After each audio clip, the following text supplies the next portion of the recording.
Okay, ito ay panibagong burner ko rin. Kare-repair ko rin lang. Ibang klaseng burner naman ito.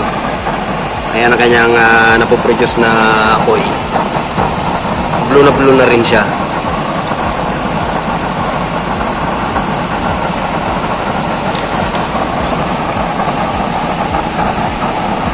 Pang-apat na burner ko to na pwede nang i-mass produce.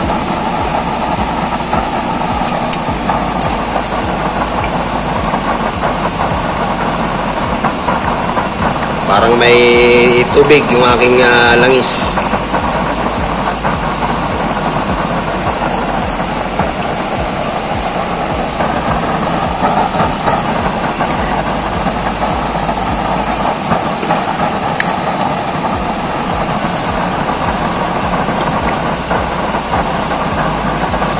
Okay, so far so good.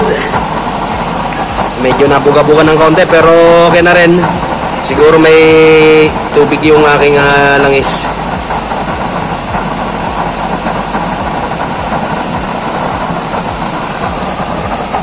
Malakas din ang pwersa nito, pataas din ang pwersa. Yan, nakitang-kita nyo naman yung kanyang pagka-blue flame. Nasa kalahati pa lang ang setting yan. Ayun, may parang may tubig talaga.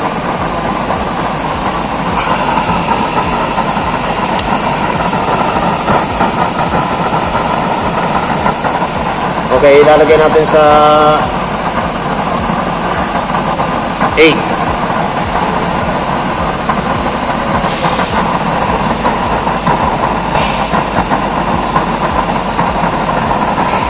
Nasa number 8 ng setting yan.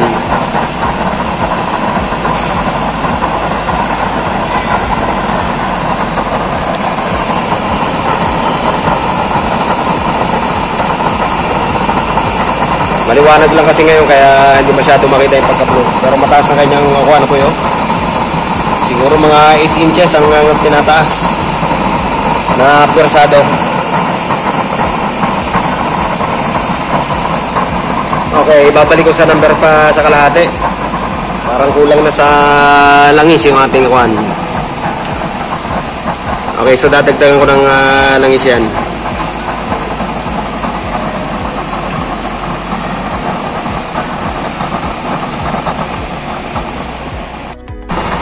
Okay, sa unang arangkada, ganyan ang nangyayari kapag nabibigla yung paglalagay ng langis. Pero blue pa rin yung nasa nozzle. Tinutulak niya yung orange na nasa taas. Pero mga kabuelo rin niya, babalik din niya sa dati niyang kulay. Kung patak-patak ang gagawin natin, o kung continuous ang paglalagay natin ng gatong ng langis, may iwasan na magkaroon niyang ganyang karaming orange. So ayan, nawawala na. Bumabalik na siya sa normal kasi bigla ko yung paglalagay ng langis kanina.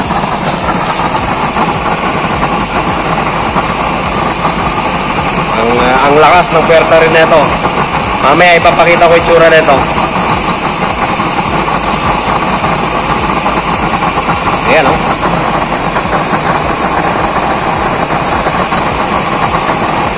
Magbabaybay sa kawali yan pagkaganyan o kaya sa sinasalang natin pagkaganyan kalakas ang pwersa.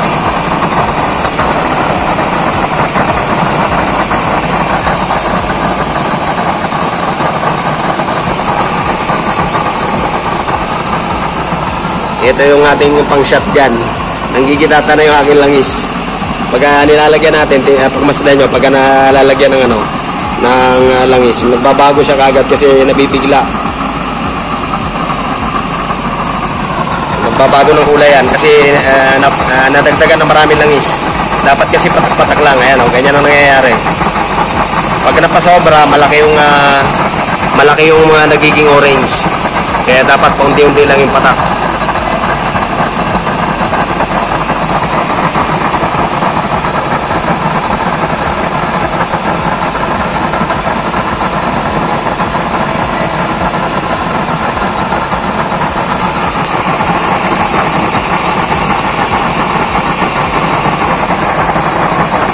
Okay na rin ako rito. Pwede na rin mass production ito.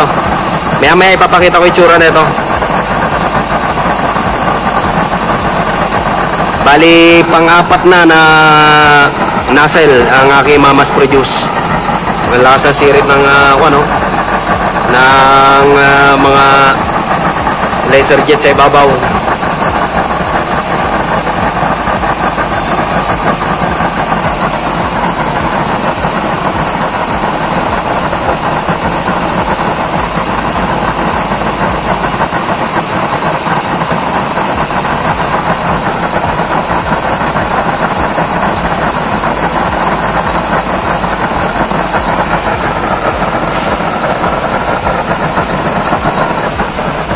Sa ilalim halos konti lang ang apoy na lumalabas. Halos sa ibabaw lang siya nagbumuga.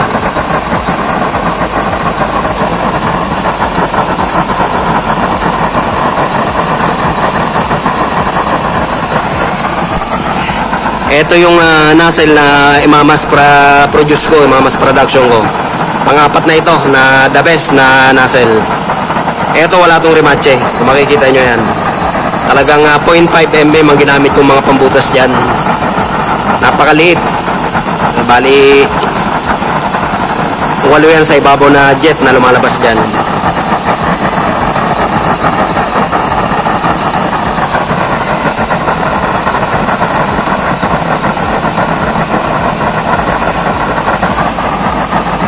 Okay, hinaan natin. Ilalagay natin sa number 2. Tingnan natin kung anong itsura niya.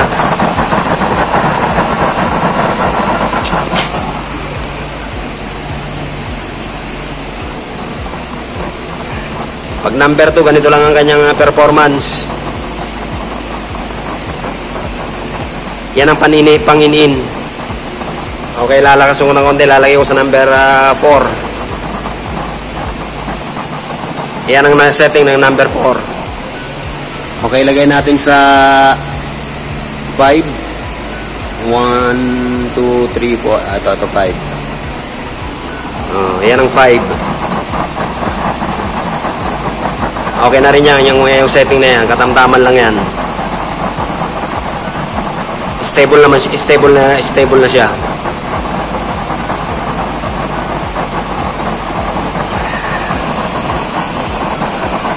Okay, tatasan pa natin yung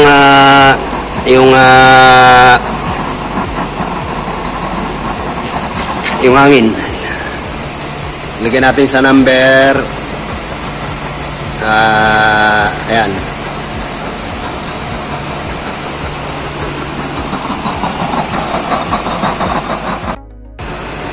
Okay, lalagay natin sa dito sa number kulang-kulang sa ayan. Tingnan natin ang performance. Ayan ang setting niya. So ito ang kanyang performance. Ang taas ng jet sa ibabaw.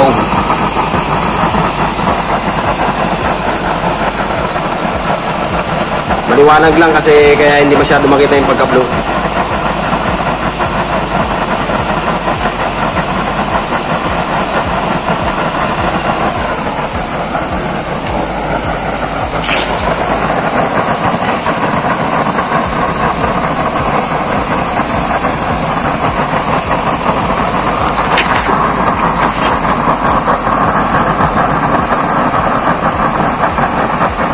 Pwede ko nang ipang mass production ito. Gagawan ko na ito ng sarili niyang housing at saka burner. Stable na stable siya. Isasama ko na ito sa aking mga koleksyon. Ito na yung mga model ng aking mga gagawing nozzles. Ito pa yung tatlo.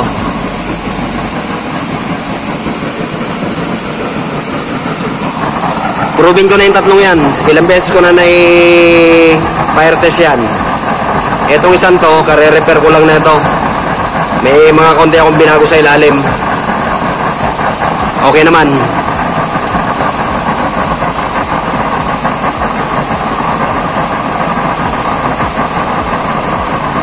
Lakas ng birit.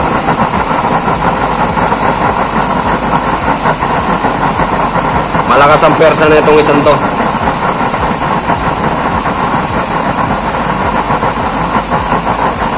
Ang gusto ko lang rito, ang puwersa niya ay pataas. May puwersa siyang pataas ang birit. Kaya pasado na to sa panlasa ko.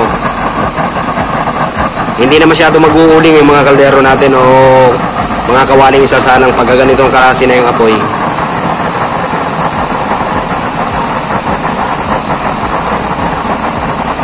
Uubusin ko lang yung kuha na yan, yung laman yan. Kung aabot ang battery ko.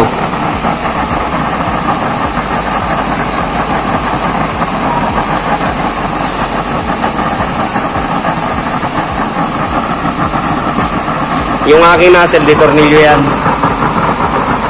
Kasi pang practice ko nga ito. Itong housing na to, pang practice lang. Pati yung nozzle na yan. Lahat ng aking mga nozzle ay puro mga di tornilyo o may thread para madaling baklasin. Gaya nyan.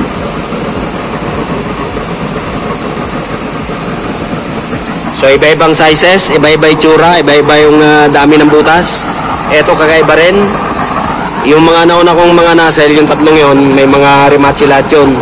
Pero ito wala. Talagang yan, puro 316 lang yun ang mga nasa ibabaw niyan. 0.5 mm lang pala yung pang ibabaw niyan na butas.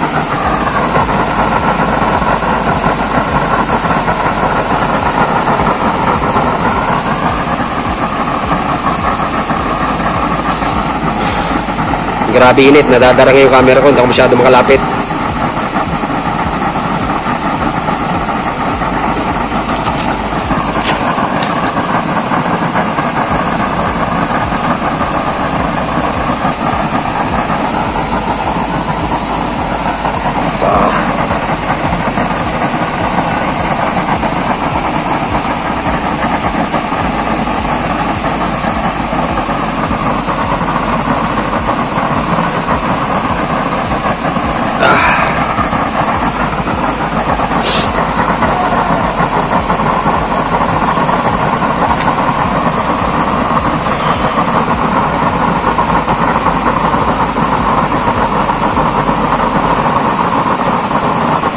Kanina pa ako nagbanto dyan, hindi pa ako naglalagay ng panibagong langis.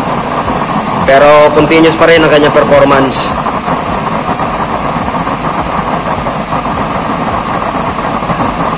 Matipid din ito, itong ganitong klaseng burner.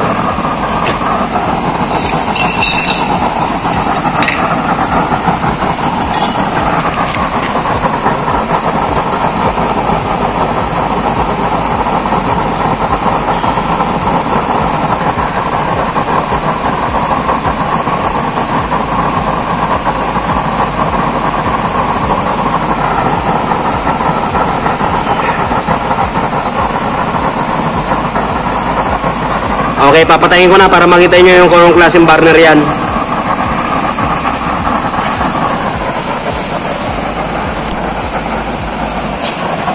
Shutdown ko na yung supply ng ng hangin para makita nyo yung itsura ng burner.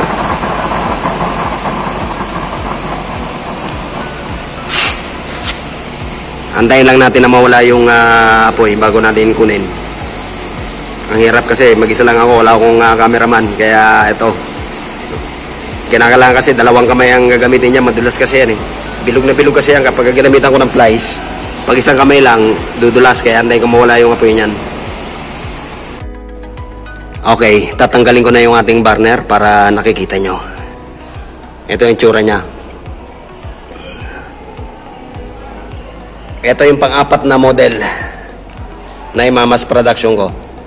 So yan. Ito siya ngayon.